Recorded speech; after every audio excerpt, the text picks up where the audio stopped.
your basketball journey is going to be your own. It's not going to look exactly like anybody else's. Your AAU path is not going to look like anybody else's. Your high school career is not going to look like anybody else's. And so you shouldn't try to make it like anybody else.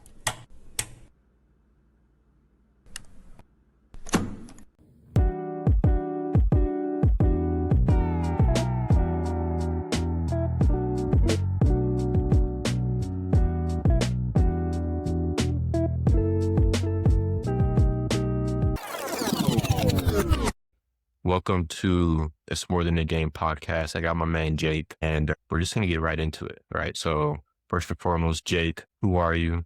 What do you do? Why do you do? And we'll get into it. First of all, I just want to say thank you for having me. We've been connected for some time now. I think it's been 6 or 7 months since we first got connected. It's crazy to see where we both have gone with social media platforms and seeing all the growth that you've had with YouTube, with the podcast, with TikTok. It's unbelievable. My name is Jake Blazona. I am 22 years old. I am located in California. Former Division II and Division III hooper. Been playing the game for 15 plus years. It's kind of crazy to say that. Been playing it since I was a kid. I work a full-time job at a staffing company. I'm a senior recruiter, and then I make basketball content on the side. And the thing for me, the reason why I started making content and the reason why I do what I do, I've always felt a passion for basketball. I've always loved giving back, and it was kind of a hobby of mine ever since I've been in school. If I understood something, I've always wanted to help somebody else understand that same thing.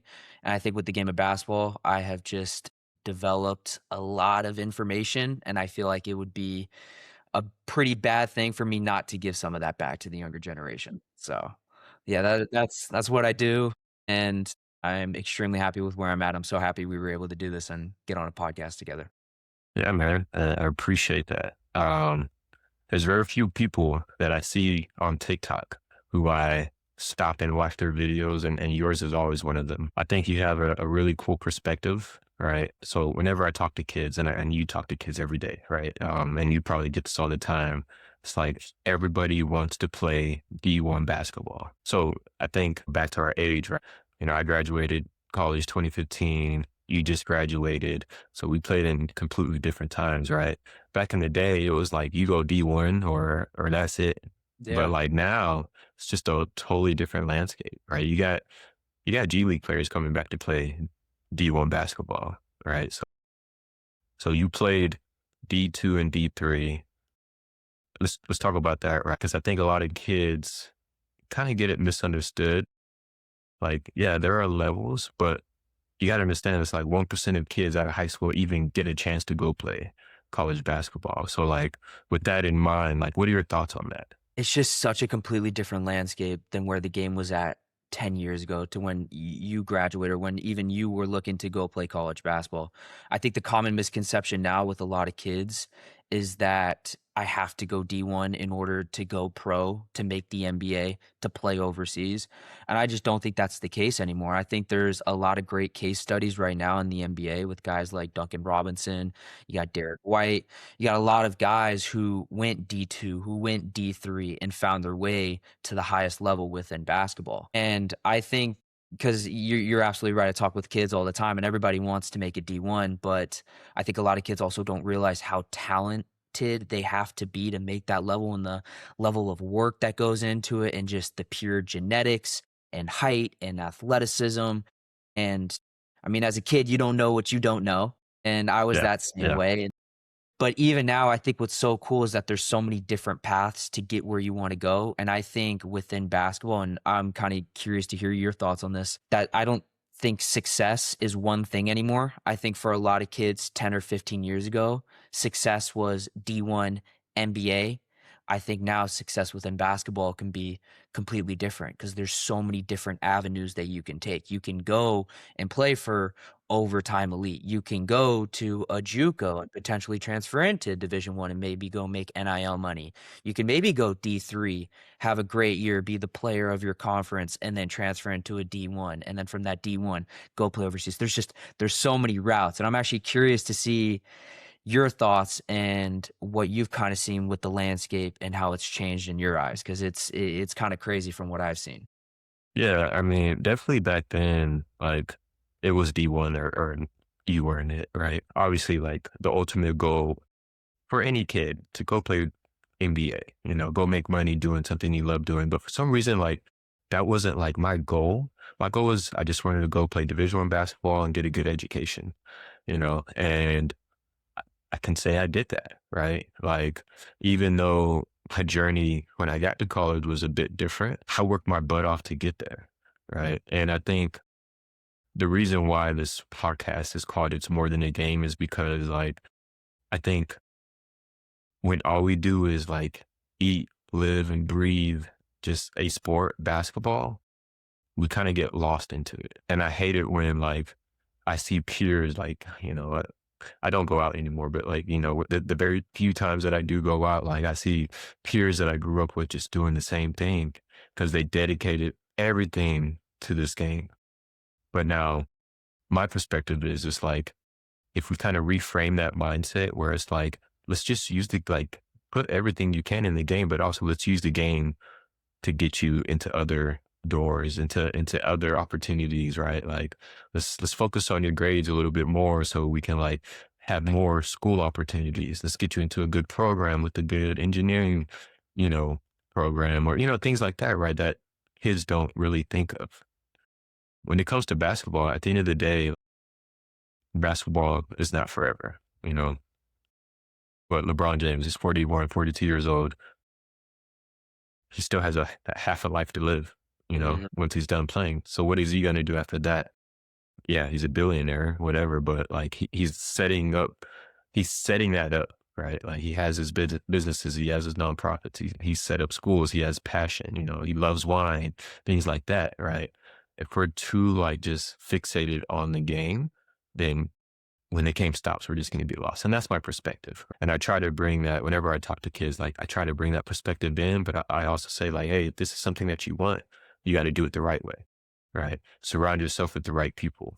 Surround yourself within, organizations that actually care about your success and not just try to make money off of you or try to say that, I got these kids to college, right? I got a couple D1 kids. I think who you're around and who you grow with, that's going to make a world of a difference, right? Um, I think even with social media, it's different, right? Like, I couldn't like tag coaches and schools on a TikTok post, right? That's great to me. I love that, right? That just makes it so easy. Because there's a video of yours, and I've talked about this before. It's like you got to be talking to these coaches every day, right? Especially if you're like a small guard like us, not highly recruited. Like it's Mhm. tough. It's a dog eat dog word out there. So with that, like what was your process? I don't know, like I assume like going D2 first, right? Yeah, D2 for Did you have any Division 1 looks? no, had none. No? My recruiting process couldn't have been a more up and down roller coaster if I tried to make it one. Like it was absurd. And a lot of kids, I get DMs on Instagram, TikTok. Hey, you went and played in college. Do you have any D1 looks or how many D1 offers did you have? I had zero. I didn't even have any full ride D2 scholarship offers. And so coming freshman year of high school, I played freshman basketball. I didn't even play JV or varsity. And then sophomore year, I got brought up on the varsity team because the starting point guard ended up graduating, played with three Pac-12 players. One committed to Oregon State, one committed to UCLA, and then one committed to USC. And that really did a lot for my recruitment just because I was getting some garbage minutes here or there, but I'm playing on this team with all these guys. Yeah. Coaches, some of the D2 and D3 coaches from the East Coast kind of started getting the feel for me. Sophomore to junior year, names started to get out there a little bit, but still no full ride offers, no D1 looks, nothing like that. And then junior to senior summer, biggest summer of your high school career, that's when college coaches are coming to look at you. That's the age group where coaches really need players and they're really focused on. COVID hits. So no summer, no AAU, Hey, man. barely lucky enough to even get a senior season. Normally, high school basketball starts November, December. We didn't play until April. So we had a 2-month season. And even all like I It's wish I senior could. year? Yeah, senior year. Yeah. Like God big dang. year, big summer. I'm expecting like this is my time.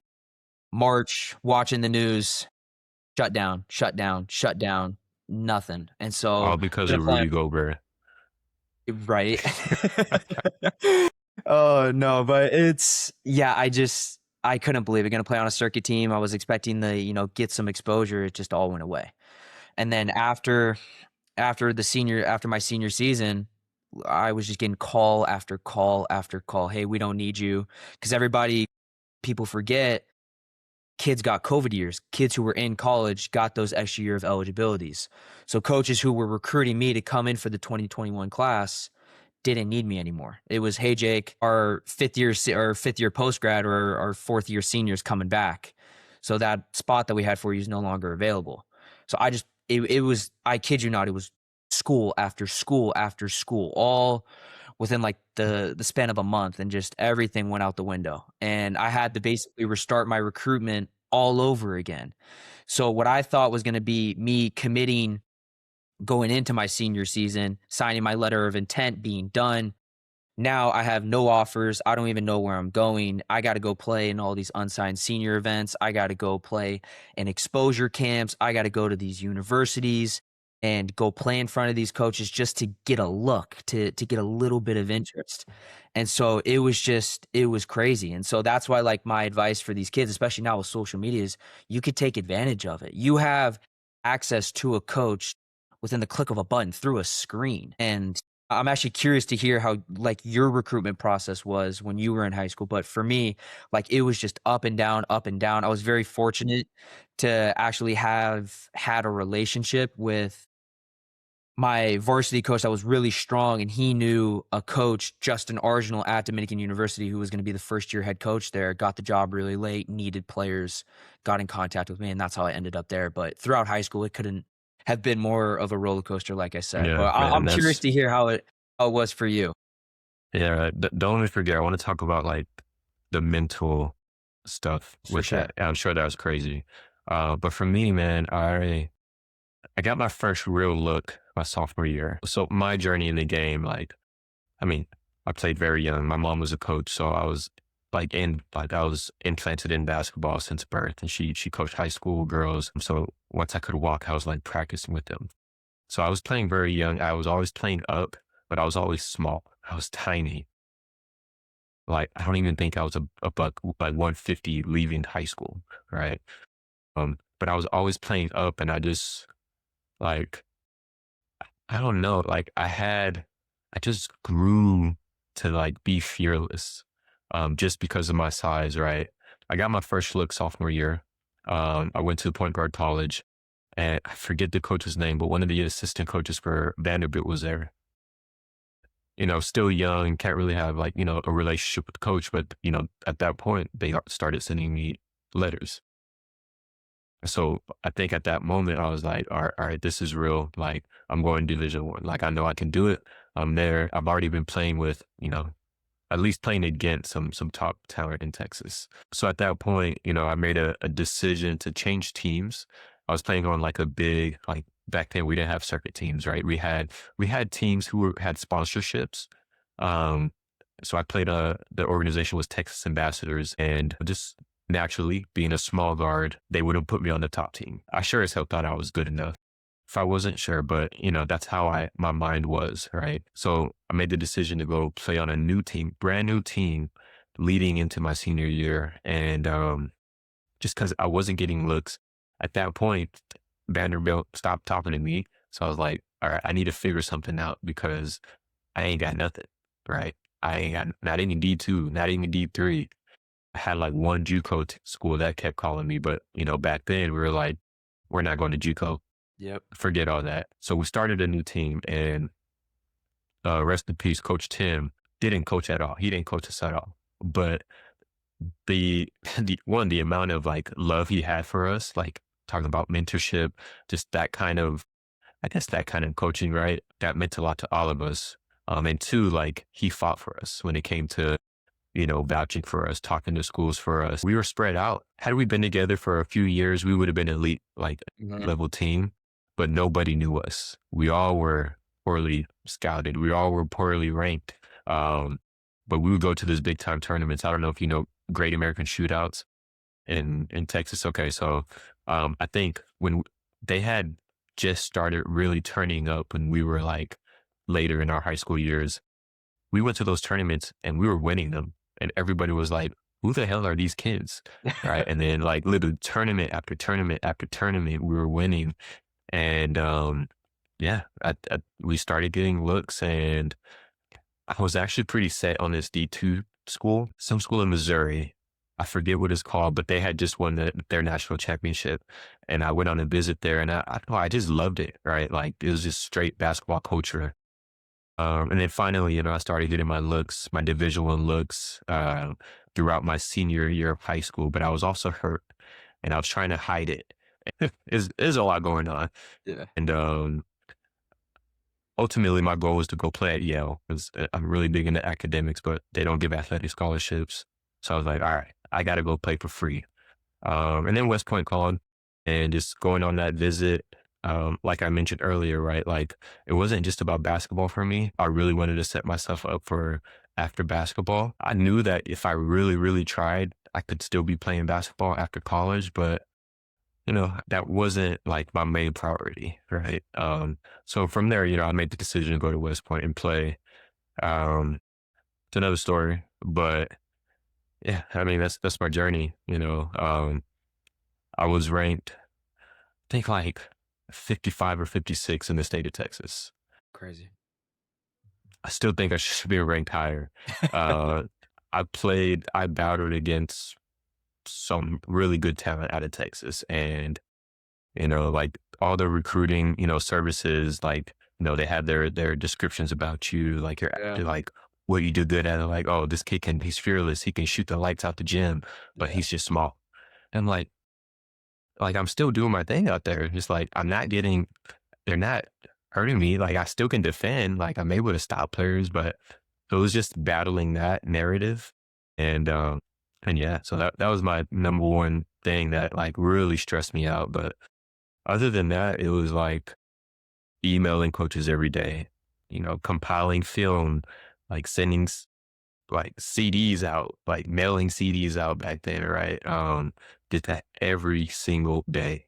And I know it's just you love the game enough, you're gonna do it, right? You're gonna force yourself to find those opportunities. Who were some of those players that you played against? Like some of that top talent? Anybody that the people might know? Any like NBA players, like pros? Yeah. So I wouldn't say this was the best player at the time, but in retrospect, like now that we're all mature, right? Anthony Davis. We played him the year he got his growth spurt. And Crazy. I forget where it was, either in Indiana or I forget where. And it's crazy because I don't even remember the game. I just remember it was like an intense battle. But my Yeah. dad always tells me, it's like, dog, y'all were playing against Anthony Davis. I'm like, yeah, I don't remember. Like it was almost like I blacked out. But I do remember like that game was like tight. Like it was very competitive. Other players, one that I always mention is Tyus Jones. But yeah.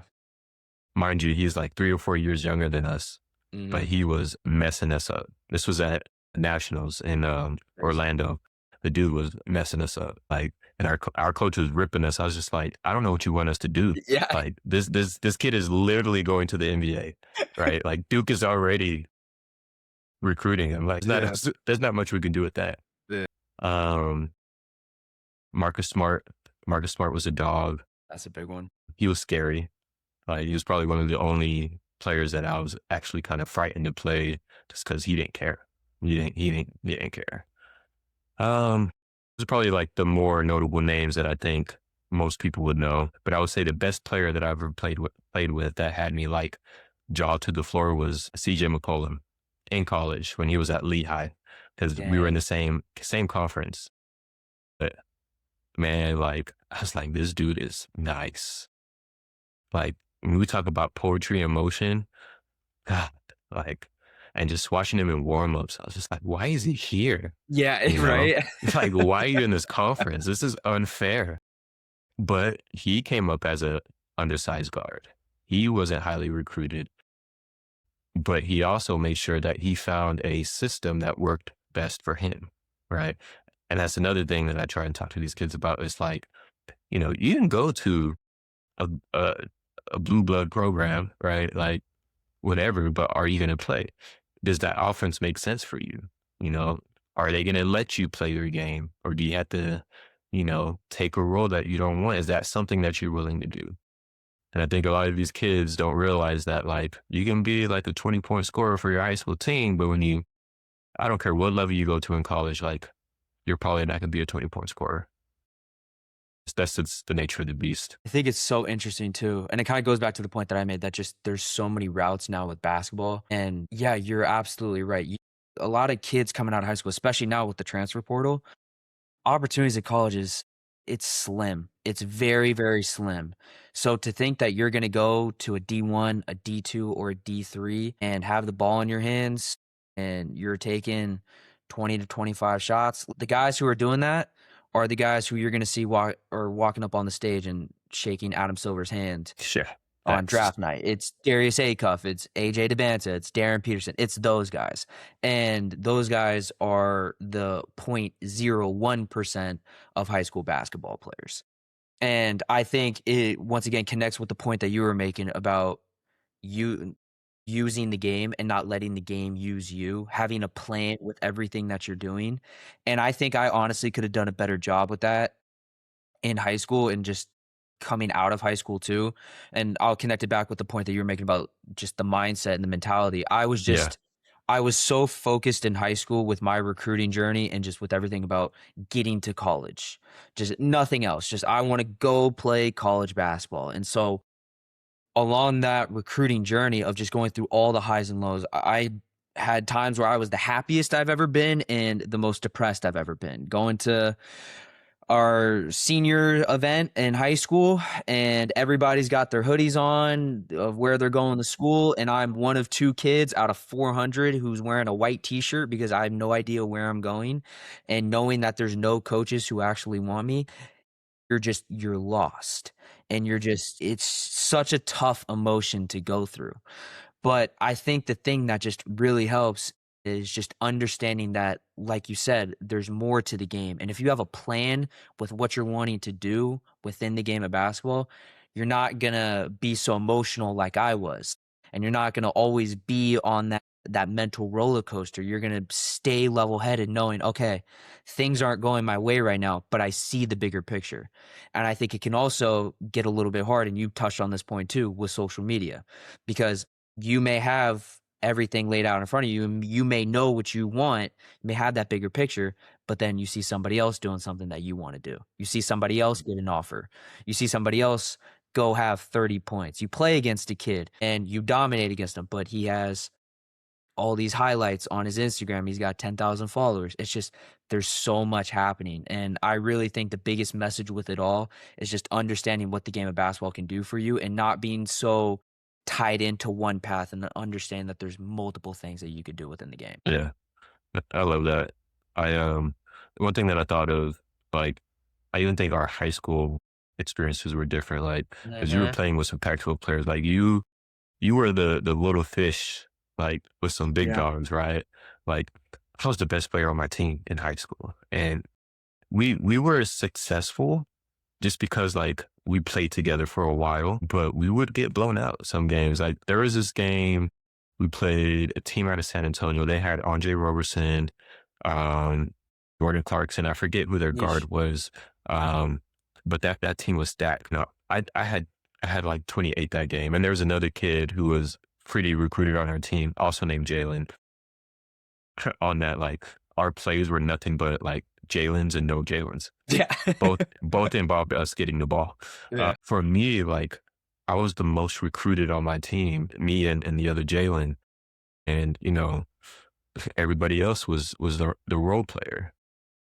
but we were low major players, like we were low major recruits, you know what I'm saying? So it's an interesting dynamic, right? Because, and going on the tangent, right? It's like when kids go play AAU, right? What they want to play on these big teams, Yep. right? They want to play on these big circuit teams that go play on these cool tournaments where every coach in the country is at, but they're not going to play, you know? So it's like, is it worth it? Is it worth going through that to like just sit and missing an opportunity where you can go play on another team where you can have a role, right? You have a legit role, go drop 20 points a game, go, you know, drop 5, 6, 7 assists a game, right? Go flex all the skills that you have, and you can still play good talent. There are kids that still get recruited, even if you don't go play at UIBL or through SSB, whatever, right? But we're all just too fixated on, you know, those brands. Even me, like I was like, I want to go to college, play Division 1, and I want to wear Nike. You Yep. know, that was cool. That was tight. You know what I'm saying? But it's interesting to just to see like, you know, the difference in like our journeys. Like you're playing on a team filled with studs. You know, I'm playing on a team, low major D1, and that's it. You know, so it's yeah, I think that's pretty cool, and I think kids need to hear that. You know, uh, It's good to have different perspectives, and this is why podcasts like this and just us connecting and talking about this is so important because you hear two different stories and from two different times. And for me, my sophomore year was when I played with those Pac-12 guys. I got to see what it was like to be in the shadows and to watch the stars and to be mm, around those guys. That's where I learned what it actually as I means to say, work hard. You know, those guys are in the gym 30 minutes before practice, go through a full 2-hour practice. They're in the gym 30 minutes after, and then we're in the locker room and they're talking about, yeah, I'm going to another workout right now. I'm they're like, 50. what? Well, yeah, I'm going back. I'm about to go be on the game. You know, it's like, so you start to learn a lot. And it was nice because I got exposed to such a high level of basketball at such an early age. He's 15 years old and I'm on the court with these guys. And then we're playing against Johnny Juzang. We're playing against Jaden Hardy. We're playing against Evan and Isaiah Mobley. We're playing against Jaime Jaquez. We're playing against Cole Anthony and Cam Thomas and Kofi Coburn and like this national schedule. I'm just sitting there like, wow, all right, I got my work cut out for me. And then for all that to then get changed going into my junior year, those guys leave. I now have to kind of step up and like be the starting point guard after spending a whole season in the shadows, just hiding behind the stars. It's like, all right, you know, it's gut check time. But just having like different stories and to hear what we all have to go through, it's super cool. And these kids, if they take anything, it's your basketball journey is going to be your own. It's not going to look exactly like anybody else's. Your AAU path is not going to look like anybody else's. Your high school career is not going to look like anybody else's. And so you shouldn't try to make it like anybody else. You shouldn't try to copy somebody else. Oh, well, my friend who's 2 years older went and played JUCO and now he's at a D1. Okay, well, that's your friend. That's not you. Your situation's different. Your situation might involve you going and playing on one of your local AAU teams and not going and playing on a circuit team. Maybe your situation is you being good enough to go play on an EYBL team and playing in the Peach Jam and getting offers, and everybody's different. And so I know even for me, because I get so many DMs on my platforms, everybody's like, hey, what should I do here? What should I do with this? It's like, well, it depends. Talk me through your situation. And so I really think the biggest thing, if anybody can take from this podcast and just hearing us talk about our stories and talking through this, is just embrace your journey, embrace what you're going through. It's not going to be perfect. It's going to be extremely bumpy, but if you can just enjoy it and have fun and enjoy the people around you, it's going to make everything worth it. Yeah, absolutely, dude. A great point. I think another thing with back to the DMs is like the one question that like I loathe is like, how many shots do I shoot? Yep. And I'm just like, all of them.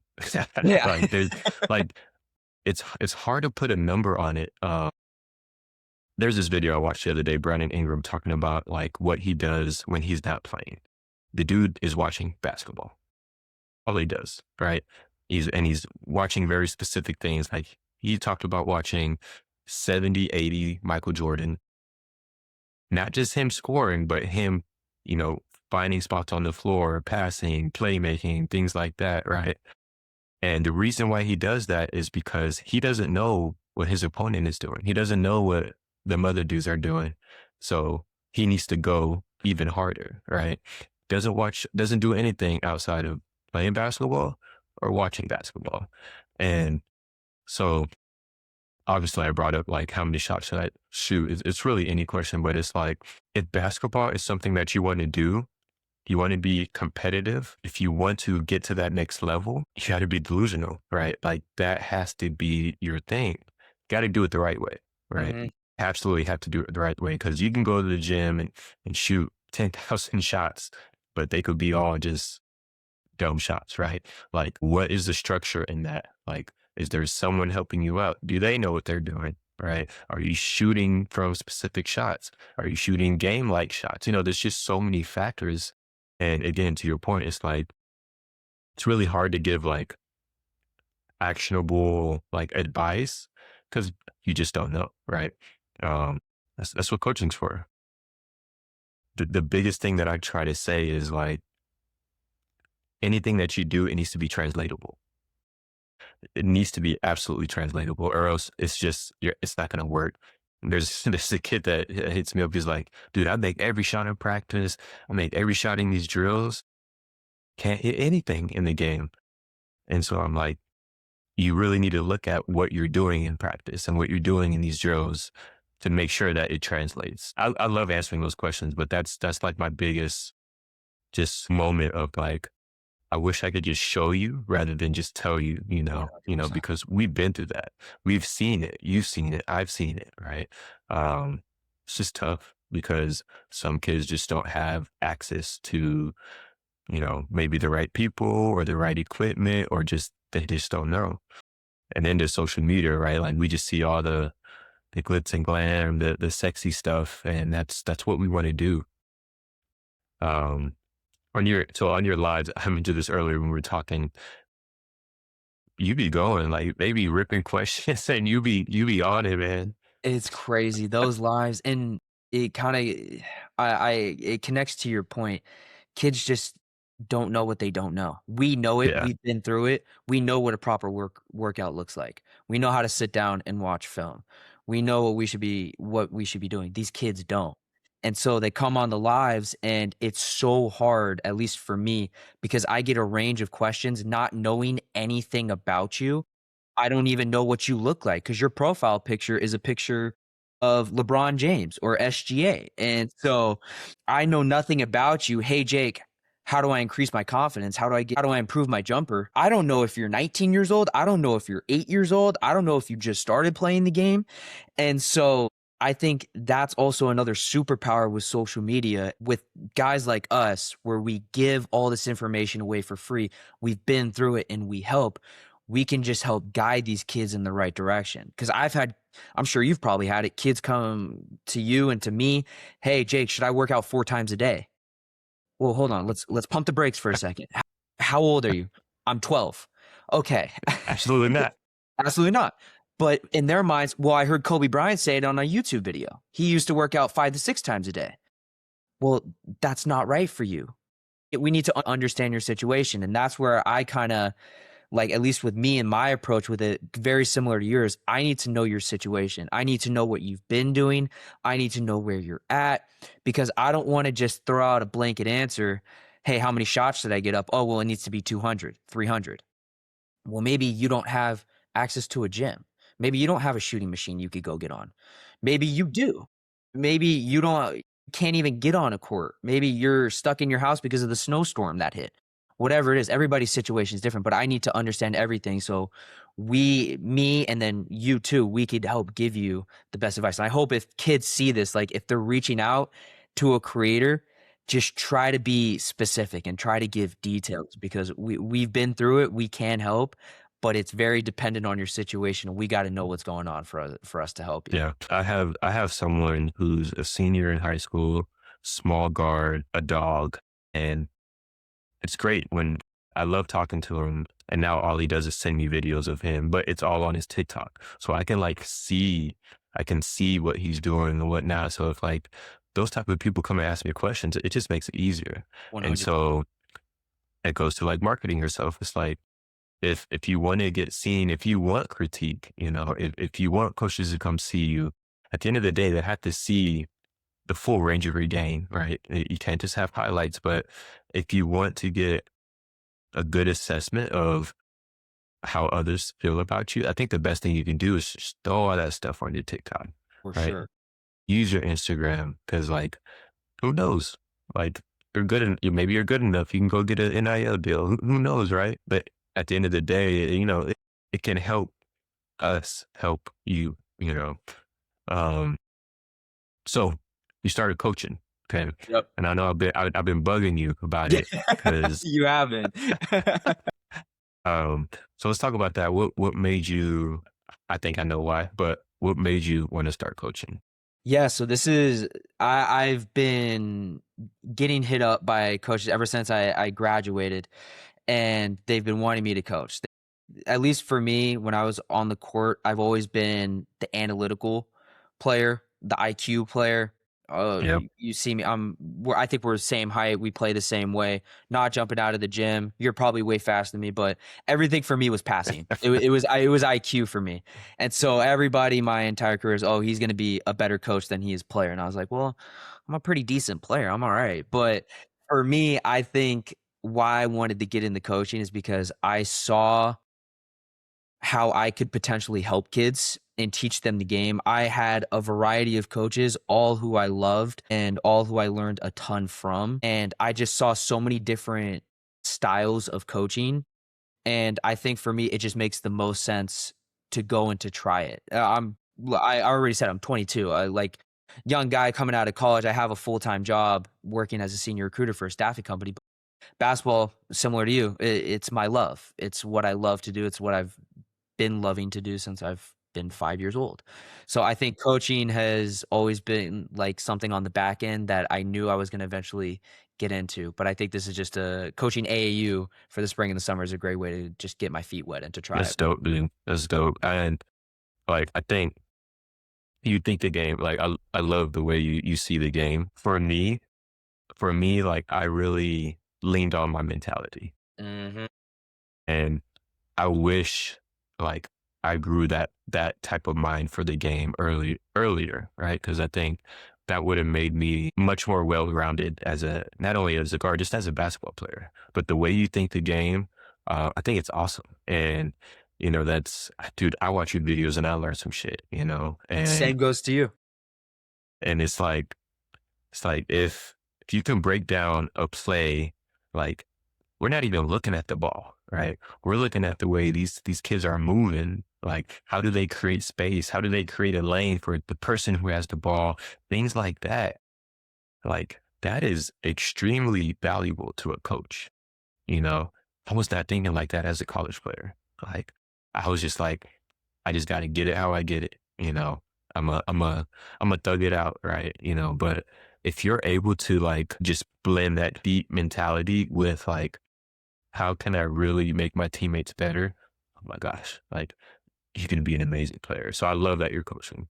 I think a Appreciate it. And I lot. do I do want to say this is also why it's so important to go and find different creators like yourself, like me, because now you get a blend of everything. For me, I wish, on the contrary to you, that I had more of a mentality focus in high school.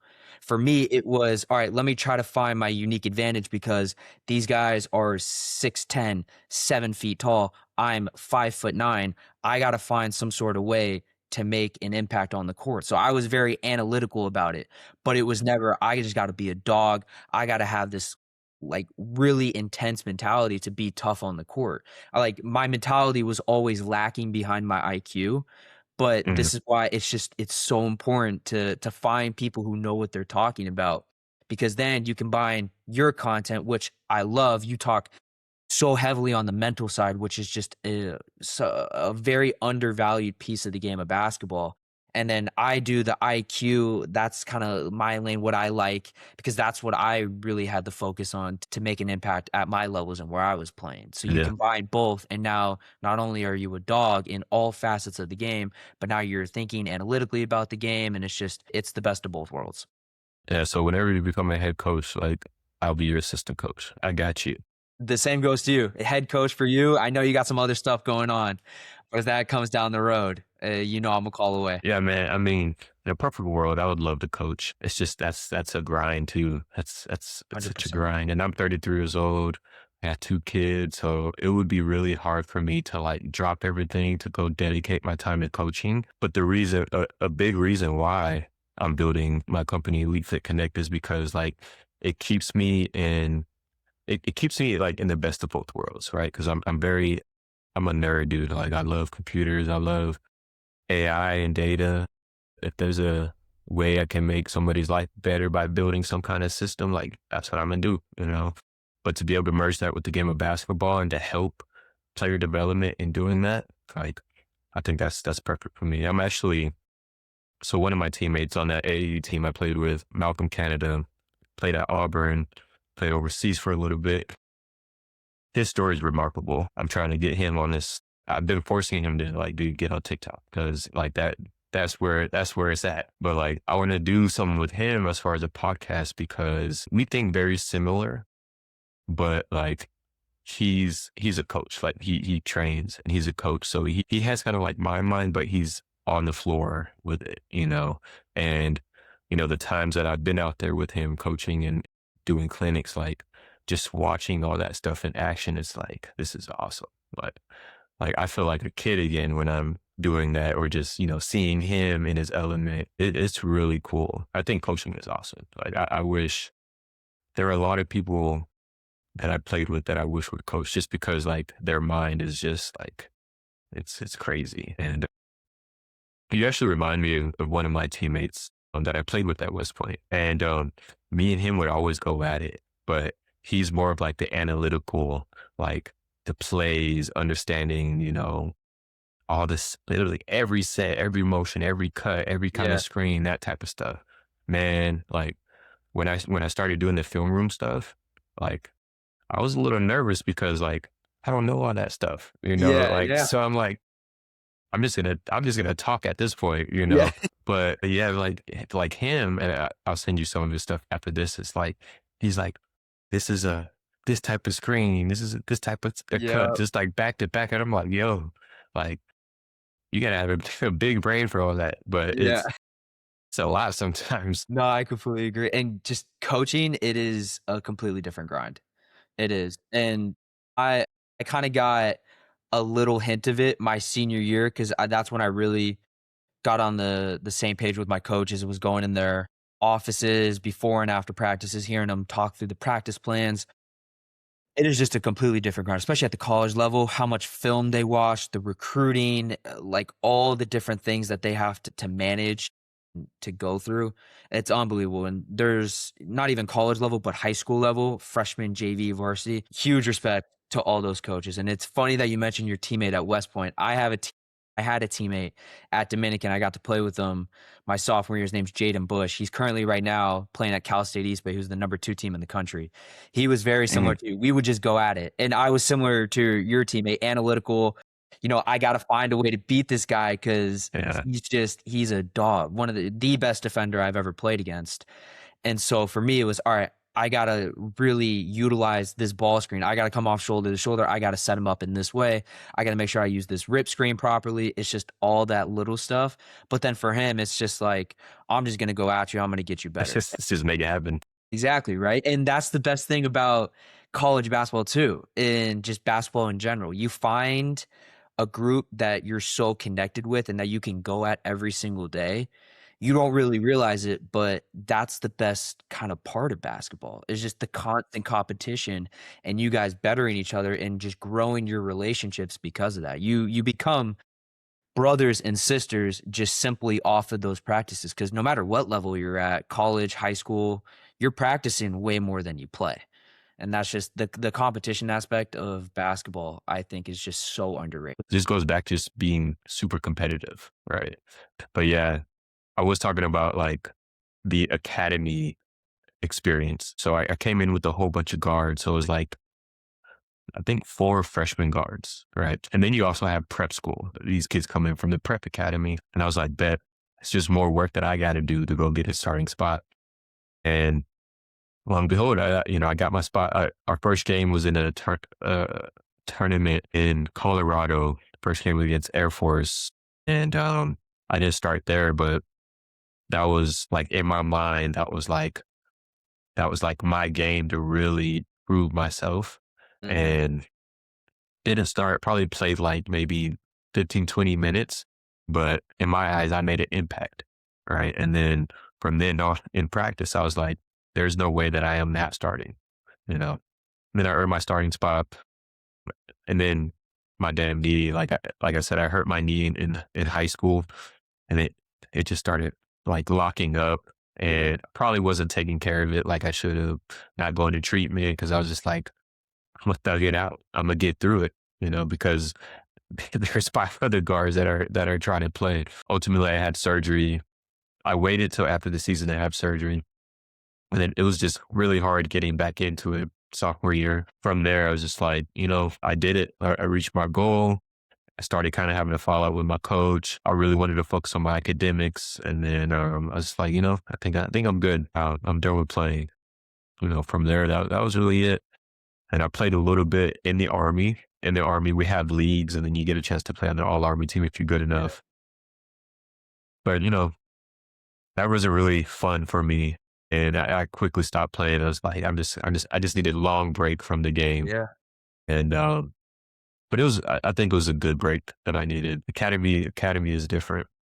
It's a different experience. I like that. That's a cool story. Yeah, man. I know it's been a little over an hour, so I don't want to hold you, but No, no worries. I got, I think, one more question, and it's going to be a super loaded question, right? 2 questions, and just to frame this right, I hate thinking like this, but it can also be a huge lesson, right? There's one thing that you could change up in your whole journey. I don't care when it was. Could be young age, high school, navigating COVID, college. Like if there's one thing that you could do differently that you think could maybe have changed some things for you, what would that be? Really great question. I think the one thing, and I've thought about this and I've made a video about it, but it was a while ago. I just wish I ran to the things that I hated and that I feared the most earlier. Mm, yeah. And there's a great line that I've heard, and it kind of encapsulated my middle school and high school career and even a little bit into my college career, but it's whatever you hate, you need. And I just think if I would have heard that earlier and I would have worked on my weaknesses earlier, specifically my shooting, because you saw the game, and I appreciate you making a post about it, about my final game of high school, state title. I I send didn't that take to everyone, by the way. I I send that appreciate that. video a lot because people need to see that. Let's talk about how you can make a complete impact on the game of basketball without scoring a single point.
Thank you. But for those of you that don't know, I didn't take one shot, didn't even attempt a field goal, but had 16 assists. And that kind of perfectly summarizes my entire play style when I was in high school. Mhm. Don't even shoot the ball, don't even look to shoot, just get everybody else involved. And I was so afraid to work on my jump shot. I was just so worried of looking weird, of airballing, missing shots, hitting it off the side of the backboard, just so concerned with other people's outside opinions of me that I never faced that fear head on. And I really do think if I did face that fear, my career probably would have been a little bit different. Maybe I would have had a shot to go D1. A lot of people ask me, oh, why didn't you go D1? Well, I wasn't good enough and I didn't have enough things needed. I didn't have enough tools in my tool bag to go D1. But I really do think that is a quote and a line that if more kids heard, I think it could really benefit them. Whatever you hate, you need. Whatever, and it doesn't just have to be shooting. If you hate conditioning, it's probably what you need. If you hate working on your ball handling, it's probably what you need. Defense, passing, your IQ, decision making, diet, whatever it is, that's probably what you need. Damn, that's good. That's real good. I love Appreciate that. that. Yeah. Um, I think I would say for me, there's nothing that I really hated per se, but I wish I had more opportunity to play half court offense. Right. My high school was run and gun. Like we we broke the clock more times than not because we were a run and gun team and we'd run, we were the most conditioned. So we'd run teams, out the gym. Right. And then AAU, you're not really running plays or sets, right? You're just playing show ball at that point in most cases. So college, right?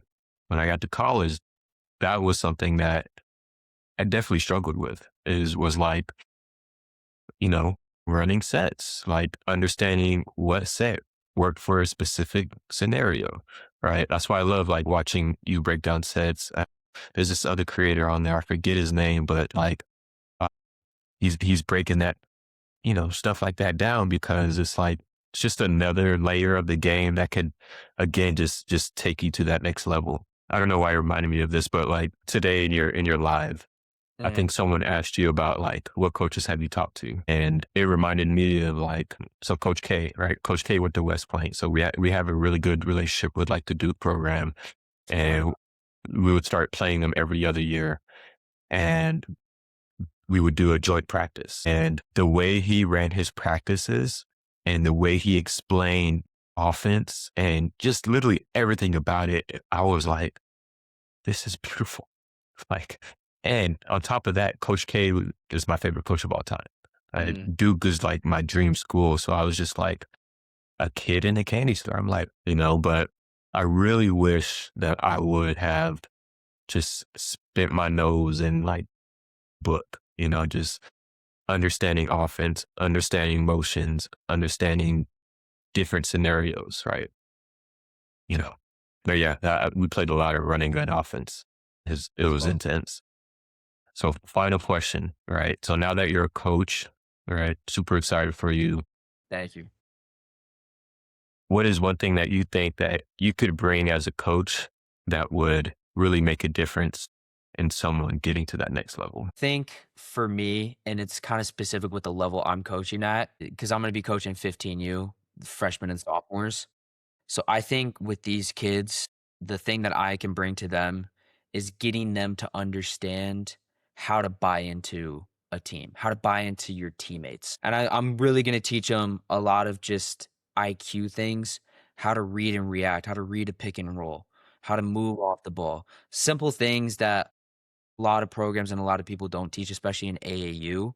But I think me just developing their minds and their willingness to buy into teammates and just getting them to kind of see the silver lining with what team basketball can look like, I think that can help them get to the next level. Because then with these kids, yeah, they may not get any looks now being 15 years old. A lot of college coaches aren't looking at kids that age.